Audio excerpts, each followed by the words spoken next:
1935 hurricane was a Category 5 hurricane. Up until just Hurricane Joaquin, which happened last year, it was the most powerful hurricane to ever strike North America. Winds as much as 200 miles per hour, an 18-foot storm surge tidal wave washing over the Upper Keys, and it was responsible for almost 500 deaths, pretty much wiped clean this area.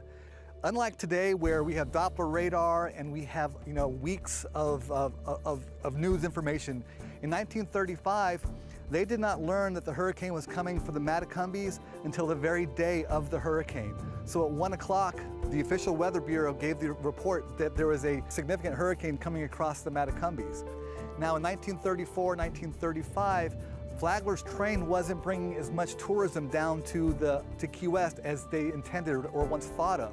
And one of the impediments was the trip from Miami to Key West required a 40-mile automobile ferry ride from Lower Matacumbi to No Name Key.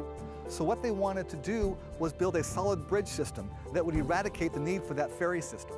And about 1934, early 1935, FDR's plan was to get people back to work again. And one of his projects was to have the veterans come down to the Florida Keys and help build that solid bridge system. So with the influx of all these veterans coming down to do this bridge work, we essentially doubled the population of the Upper Keys. There was lack of communication between the ferry workers and what they thought it would take to get a rescue train to come down.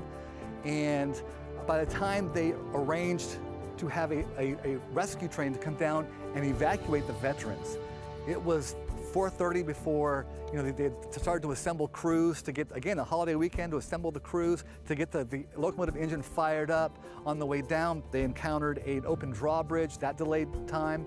A large steel cable had fallen across the tracks, and that got tangled up into the train's wheels. That, again, delayed the train by another 50, 60 minutes.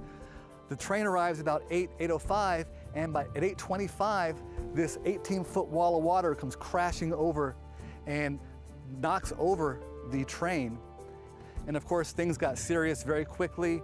People were whisked up in the wind, flung away. Some of these people were blown across Florida Bay.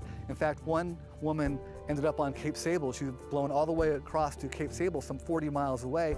And these people, some of these bodies were not found for 4 weeks, 6 weeks, 8 weeks later. In the aftermath of the storm, the governor at the time made the call to have all these cremation sites up and down the island. There were in excess of 20 cremation sites from Plantation Key to Lower Matacumbi. As a result of that, there was the Florida Keys Memorial, kind of known as a Hurricane Monument today.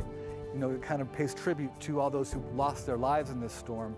And the crypt there is filled with a lot of the ashes of those people who perished in the storm.